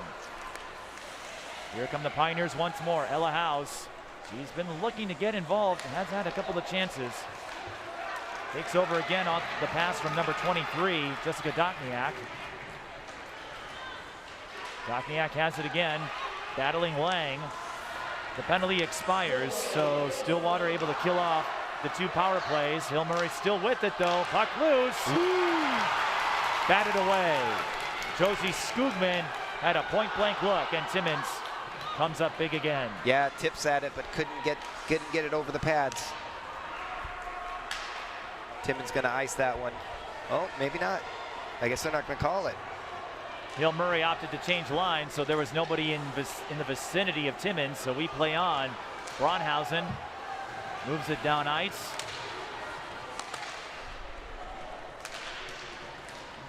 No section title to be decided in this matchup, of course, but the winner will get an edge in section seeding when we get to mid-February.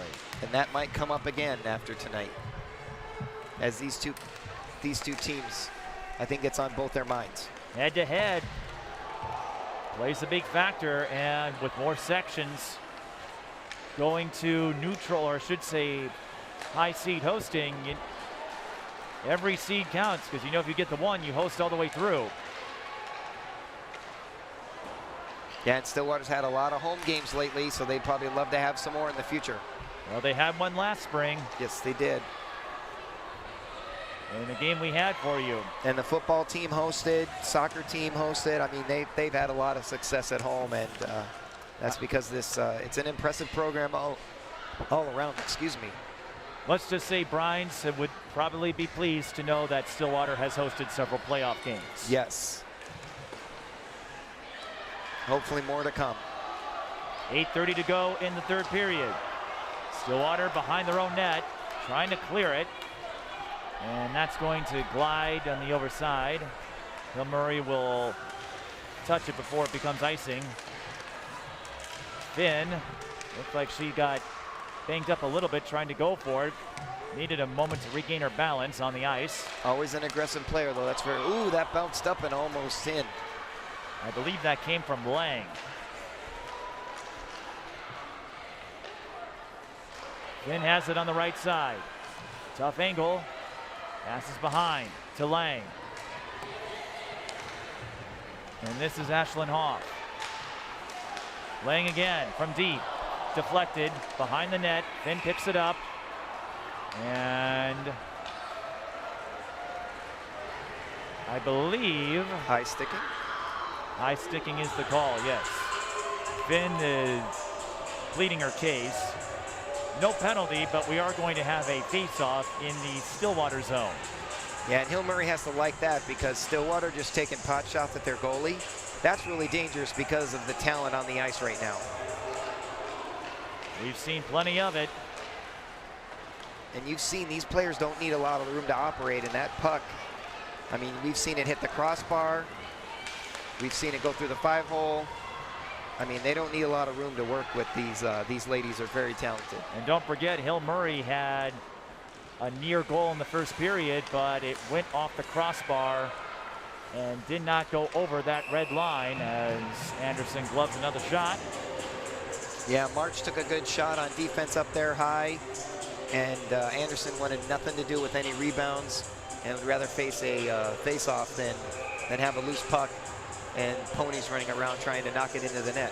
But it speaks to the potency of the Stillwater lineup, how quickly they move back down ice after conceding a faceoff in their own zone. Now Hill Murray clears it, and we're going to do this again because of icing. We are. I think at some point, it feels to me like Hill Murray's just trying to get the pressure off, and Stillwater's really turned this game around. Whatever adjustment they made after the 1st period, they've kept it going. Hill Murray looked pretty good early in the 3rd. I think we're still waiting to see if they can get a goal in the net, and then you're talking game on, because it'd be tied. Right now, they just have to hope Stillwater doesn't put something together. Well, they're going to get another penalty. Power play, yep. Interference, I believe, is the call, and that is going to send number 19, Hunter Reardon, to the penalty box.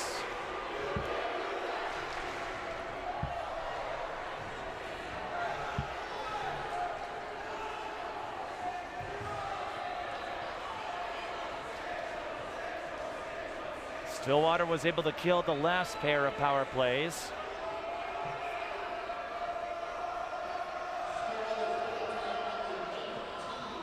Shots on goal are almost equal, 32 to 31. And that kind of reflects how closely this game's been played.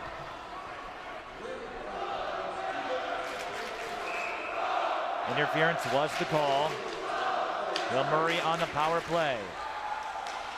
House glides it over. Now House again from the point. Over to Sendon. Tried the centering pass up front to Boyer. That was deflected. Yep, hit the pad of Timmons. That was House with the off-speed slap shot. Pioneers still have it. One of their more composed power play sequences thus far. Puck is loose.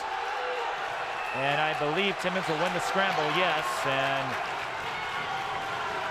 a little bit of extracurricular at the end. I mean, hey, if there's a loose puck in front of the goalie, there's going to be some action. And that was inadvertent. There was no malicious intent with that. It's just, again, the puck wasn't covered, but the officials stopped play. Yeah, certainly not covered, but definitely contested. And again, no malicious intent, so it's not like Hill Murray was trying to get a shove against Stillwater. No, Again, they just want to score a goal. Right. You play until the whistle blows. Here's House. House going around. She's got Sendon. She'll keep it for now. Now Sendon has it. Ooh, that's a nice pass. And trying to glide it underneath. It was underneath, but Timmons had it covered. But Timmons did not let it cross. Woo. I'm not sure what Nicole Hensley is thinking about this goalie, Timmons here, but I have to imagine Hensley is liking what she's seen so far from this sophomore. And probably even more excited that she gets to work with her for another 2+ years. Yeah, we saw Timmons play some games last year. Solid tender. And another stop by Timmons. Solid, I think, might be an understatement with the way she played tonight. Stillwater has had solid goaltending for years, as far as I've seen. 34 saves unofficially. Right. And the one goal she did give up, again, that came off a rebound. So she's done her job. Absolutely. Stillwater clears it. Once again, no icing if you're on the penalty kill. Anderson's had a good game too, so we've seen a good goaltending matchup. A lot of action. Really a solid game overall. Anderson with 30 saves. But it's Stillwater with a 2-1 lead as they try to kill off this power play.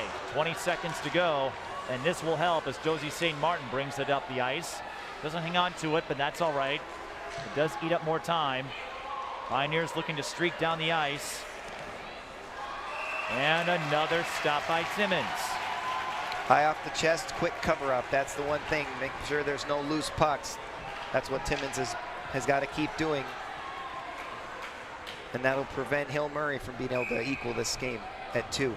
Hill Murray, 15 shots on goal with 5:05 to play, and Timmons has stopped every one. 8 seconds on the power play.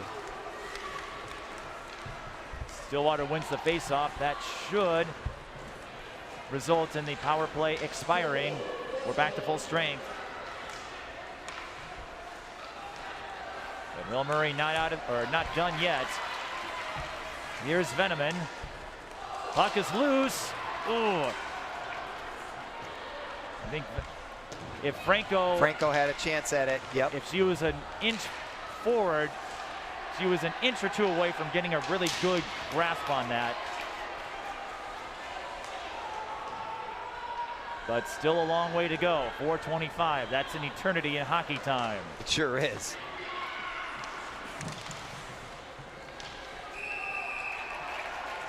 And Timmons keeping up with her busy nights. I don't think there is any opening season jitters with her.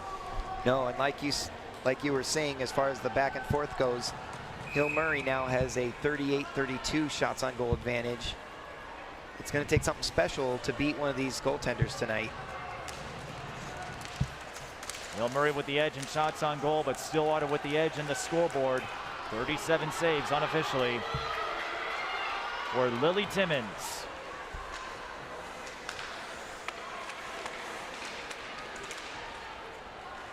Stillwater brings it to the Hill Murray side. They would love an insurance goal here, but the Pioneers looking for the counter. Stillwater's defense squeezes in there and gave Shea Stinnett nowhere to go.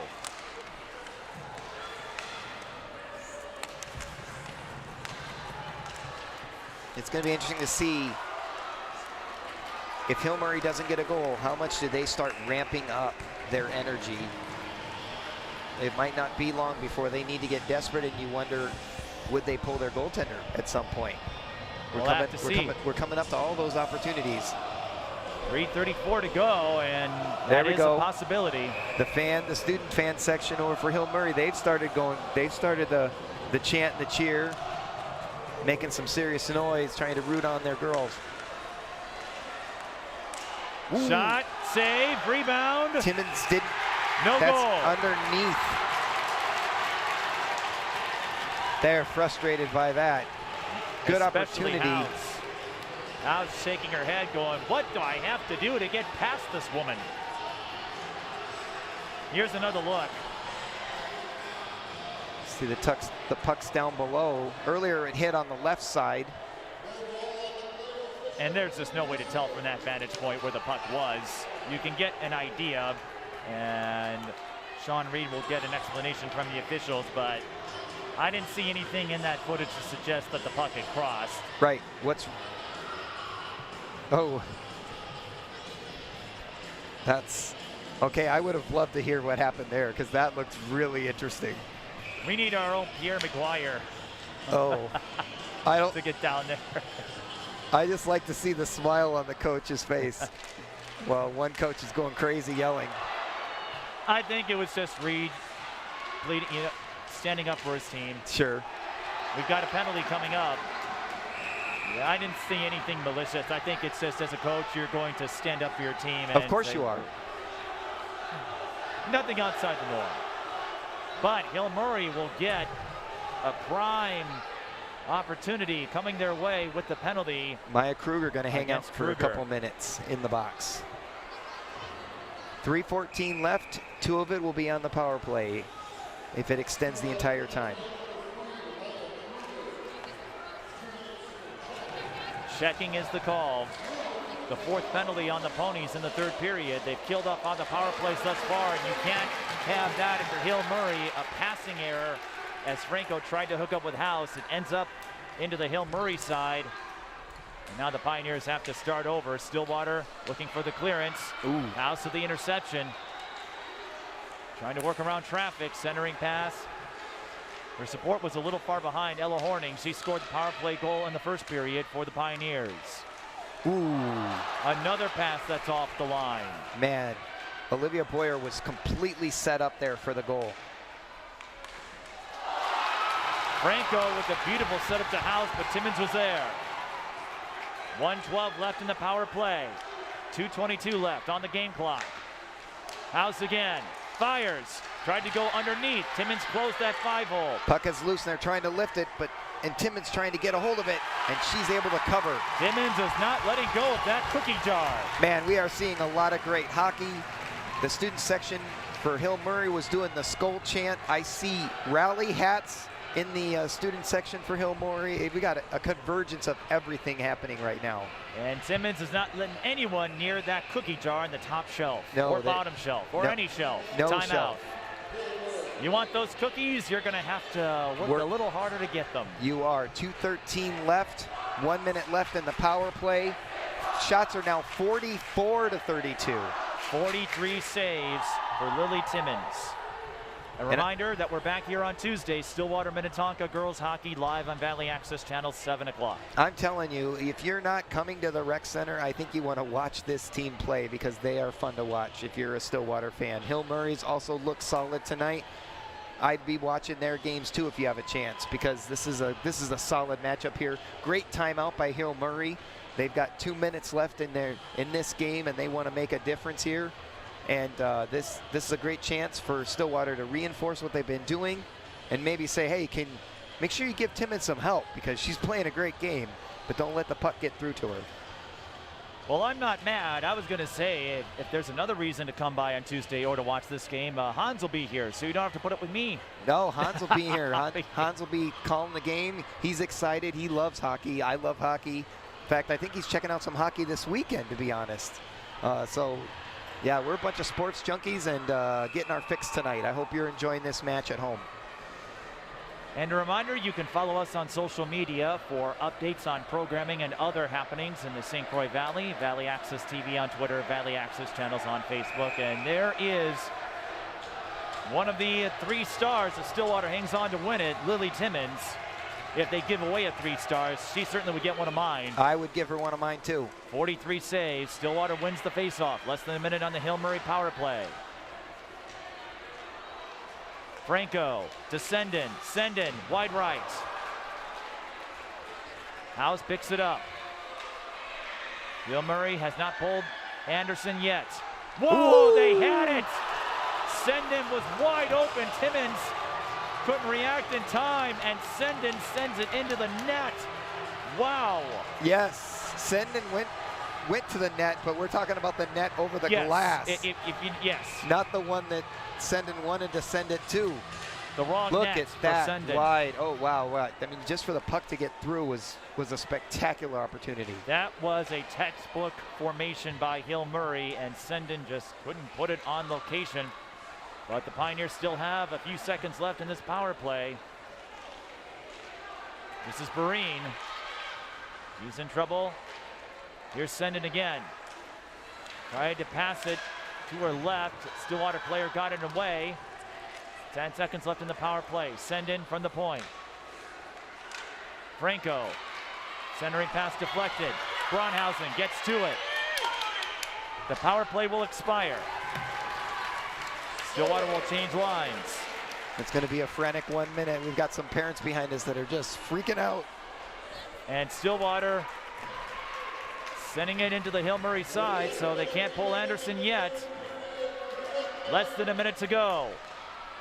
These two teams met last spring. Stillwater won that one, 1-0 to advance to the state tournament. I'm honestly surprised by how quiet the student sections are right now because this is an intense 45 seconds what's going on right now. Perhaps to let the Ponies concentrate. Here come the Pioneers. And now Anderson has been pulled. Empty net. Extra attacker for the Pioneers.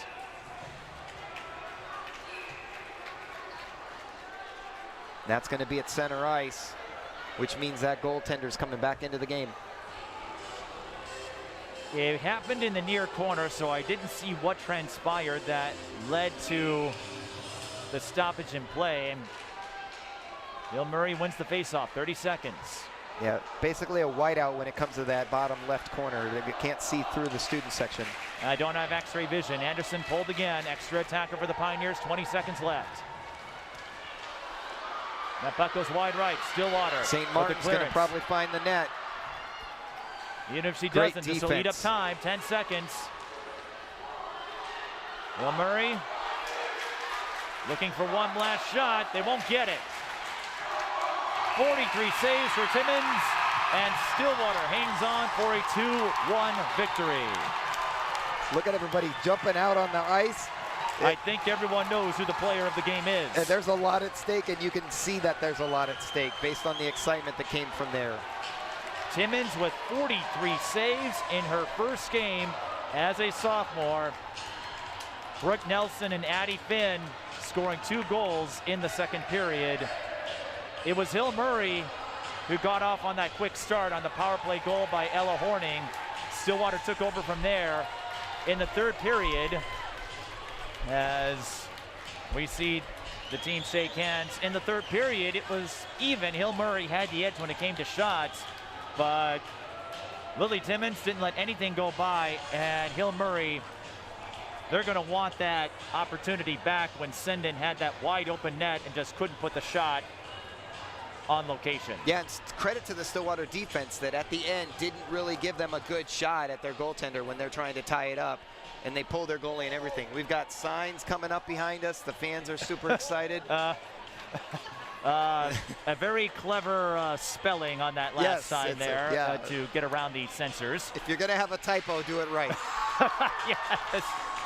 I tell you what, I know girls hockey gets some flack about lack of attendance and what have you, but this is an impressive student section. I'd say they were another reason Stillwater won tonight. Yeah, I'm hoping that they come back for other games because every night you've got good quality hockey going on, and I think you should come out and check out all the games. I think that state tournament appearance from last year went a long way to establishing a culture here at Stillwater. And again, a sloppy first period. I'm sure they're going to look to clean up some things, and Mira Lusuo will help. But what you saw in that second period on was solid by Stillwater. That's what I was going to say. You've got a great first quarter to look at what didn't work. First Hill Murray quarter had some stuff going, but obviously some of them, the adjustments were solid by Stillwater, and that's kind of what you want to do as you start your season. I think that's great. As I was saying, Mira Yalusuo and Nicole Hensley and the rest of the staff, they'll go over some things. Again, you don't expect to have your best hockey in the first game of the year, but you saw a lot of glimpses and a lot of potential for what the Stillwater team could do as the season moves along. Yes, you do, and they've got some tape on stuff they can do better. So I think you've got a lot to work on and a nice, solid victory at home. Lily Timmons again, 43 saves. Addie Finn and Brooke Nelson, the goal scorers for the Ponies. Ella Horning scoring the lone goal for Hill Murray. And what a way to start the winter sports season. We have one more fall event. That's tomorrow, the Section 4 AA swim meets. That will be live on pay-per-view. And then we're back here Tuesday for Stillwater and Minnetonka girls hockey. Puck drops at 7 o'clock at the St. Croix Valley Rec Center. For Don Ackerman and the rest of the Valley Access Channels crew, I'm Mike Beaton. Thank you for watching high school girls hockey. The preceding broadcast of Pony Hockey on VAC TV has been supported by The Lumberjack, Bayport's American Legion, Joseph's Restaurant, Pictures Over Stillwater, The Mad Camper, and the Pony Girls Hockey Booster Club game sponsor, Eagle